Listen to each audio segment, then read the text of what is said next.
Grade 8 students, good morning. आशा करती हूँ कि आप सभी अच्छे होंगे एवं स्वस्थ होंगे।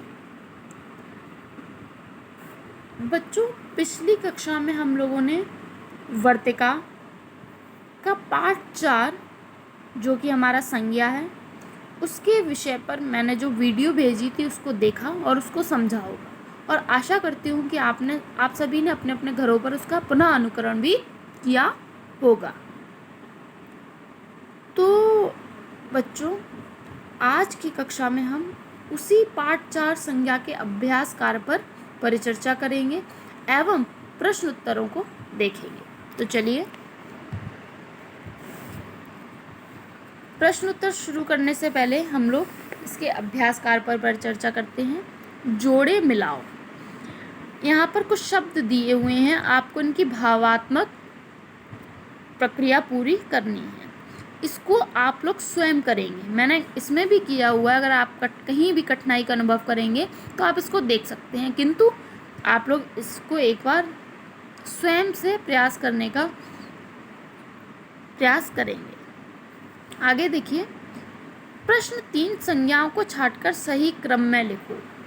व्यक्तिवाचक संज्ञा कौन कौन सी हैं इसमें? जैसे मोहन, हिमालय, बाइबल, तीनों का नाम है। जातिवाचक अध्यापक, लड़की, फल, ये है जातिवाचक। भाववाचक सुंदरता, कालिमा, लंबाई। द्रव्य सोना, लकड़ी, ऊन। समुदाय सभा, सेना, दरबार। ये हुआ आपका प्रश्न 3। प्रश्न 4 आता है, भाववाचक संज्ञाओं में बदलो। शब्द हैं और ये भाववाचक हैं। दुष्ट, दुष्टता। भिन्न, भिन्नता। अपना, अपनत्व। मुस्कुराना, मुस्कुराहट। काला, कालिमा भी हो सकता है और इसका कालापन भी हो सकता है। मलिन, मलिनता। वत्स, वात्सल्य। प्रश्न 5, रिक्त स्थानों की पूर्ति कोष्टक में दिए गए शब्दों की भाववाचक संज्ञा से करो। ये जो शब्द दिए हुए हैं, हमें इनकी भाववाचक संज्ञा बनाकर पूरा करना है। तो देखिए, मेहनती व्यक्ति कभी आलसी नहीं करते, तो क्या आलसी होगा? यहाँ पे क्या आएगा? आलस। मेहनती व्यक्ति कभी आलस नहीं करते। फलों में मीठा होती है, नहीं, फलों में मिठास होती है। तीसरा, गरीबों की करना हमारा कर्तव्य है। सहायक करना, नहीं, गरीबों की सहायता करना हमारा कर्तव्य है। यहाँ हमें शब्द दिए हुए हैं, हम सबकी क्या बना रहे हैं? भाववाचक संज्ञा। तो क्या हो गया? सहायता। वसंत ऋतु में चारों तरफ छाई रहती है। हरा, नहीं, भाववाचक संज्ञा क्या बनेगी? हरियाली। वसंत ऋतु में चारों तरफ हरियाली छाई रहती है। मुझे आपके व्यवहार में अपना नहीं नज़र नहीं आया। अपना, अपने की भाववाचक संज्ञा भी हमने ऊपर लिखी है, अपनत्व या अपनापन भी हो सकता है बेटा।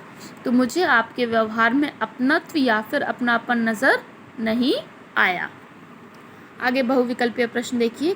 प्रश्न नंबर 6, दिए गए प्रश्नों में सही विकल्प पर सही का चिन्ह लगाओ। जो शब्द समूह या समुदाय का बोध कराते हैं उन्हें क्या कहते हैं? समुदायवाचक संज्ञा। सुहृद शब्द की भाववाचक संज्ञा क्या रूप होगा? सौहार्द। कभी किसी की नहीं करनी चाहिए क्या? बुराई। तो चलिए, ये हुआ हमारा अभ्यास कार्य। आगे चलते हैं हम अपने प्रश्न उत्तर की ओर। हमारा इस पाठ का पहला प्रश्न है, संज्ञा की परिभाषा देते हुए उसके भेदों के नाम लिखो। तो देखिए, सबसे ऊपर ही दिया हुआ है संज्ञा। किसी व्यक्ति, वस्तु, स्थान, गुण या का भाव का बोध कराने वाले शब्दों को संज्ञा कहते हैं। जैसे अंकुर खेल रहा है, एक ही उदाहरण लिख दोगे, ठीक है। या पूरे वाक्य में अगर आप उदाहरण नहीं लिखेंगे तो ऐसे भी लिख सकते हैं, जैसे स्थान दिल्ली, वस्तु मेज, ऐसा करके भी आप अपने उदाहरण दे सकते हैं। अब पूछा है संज्ञा के भेद, तो यहाँ से लिखेंगे संज्ञा के भेद 5 प्रकार के होते हैं। व्यक्तिवाचक संज्ञा, जातिवाचक संज्ञा, भाववाचक संज्ञा और द्रव्यवाचक संज्ञा, समुदायवाचक संज्ञा। सिर्फ इतना ही, किसी का वर्णन आपको नहीं करना है, सिर्फ परिभाषा लिखेंगे। यहाँ तक एक उदाहरण दिया आपने, उसके बाद ये सब कुछ भी नहीं लिखेंगे आप, सारे एग्जाम्पल आपको नहीं देने हैं। आप उसके बाद संज्ञा के भेद लिखेंगे कि ये 5 भेद होते हैं, इनके नाम लिखेंगे, बस आपका उत्तर पूरा हुआ। आगे देखिए, भाववाचक संज्ञा से क्या तात्पर्य है, उदाहरण देकर स्पष्ट करो। अब आएगा आपका भाववाचक संज्ञा।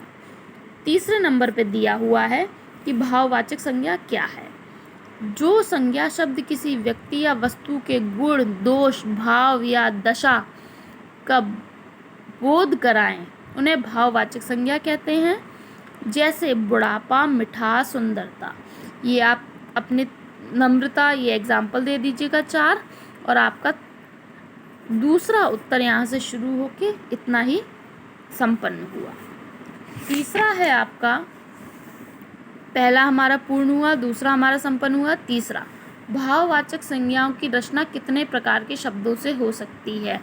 इस प्रश्न को काट दीजिए। समूहवाचक संज्ञा और द्रव्यवाचक संज्ञा में अंतर स्पष्ट कीजिए। सबसे पहले आप समूहवाचक संज्ञा की परिभाषा दे देंगे, जो कि ये है 5 नंबर पे। ये होगा आपका चौथा उत्तर। समूह या समुदायवाचक संज्ञा, जिन संज्ञा शब्दों से समूह या समुदाय का बोध हो उन्हें समुदायवाचक संज्ञा कहते हैं। जैसे दरबार, सभा, सेना, भीड़, टीम। ये, और उसके बाद दूसरा पूछा है द्रव्यवाचक संज्ञा, तो ये भी आपका चौथा उत्तर है, तो इसलिए हम यहाँ 4 लिख देते हैं। जिन संज्ञा शब्दों से द्रव्य या पदार्थों का बोध हो उन्हें द्रव्यवाचक संज्ञा कहते हैं। जैसे सोना, चांदी, घी, लोहा, लकड़ी, ऊन आदि। आप लोग बीच में लाइन करके अंतर स्पष्ट नहीं करेंगे, आप लोग परिभाषा ही सीधे सीधे लिखेंगे प्रश्न 4 के अंतर्गत। सबसे पहले समूहवाचक की लिख देंगे, उसके बाद द्रव्यवाचक की लिख देंगे। आपका जो प्रश्न मैंने कटवाया है, भाववाचक संज्ञाओं की रचना कितने प्रकार के शब्दों से हो सकती है, तो आपका ये प्रश्न उत्तर यहाँ दिया हुआ है, लेकिन हम इसको अपनी उत्तर पुस्तिका में नहीं करेंगे। भाववाचक संज्ञाएं 5 प्रकार के शब्दों से बनती हैं। जातिवाचक, सर्वनाम, विशेषण, क्रिया और अव्यव से। आज की कक्षा में हम लोगों ने संज्ञा के अभ्यासकार एवं प्रश्न उत्तर पर परिचर्चा की। तो आज की कक्षा के लिए इतना ही। आगे की कक्षा में हम लोग अपने वसंत की शुरुआत करें।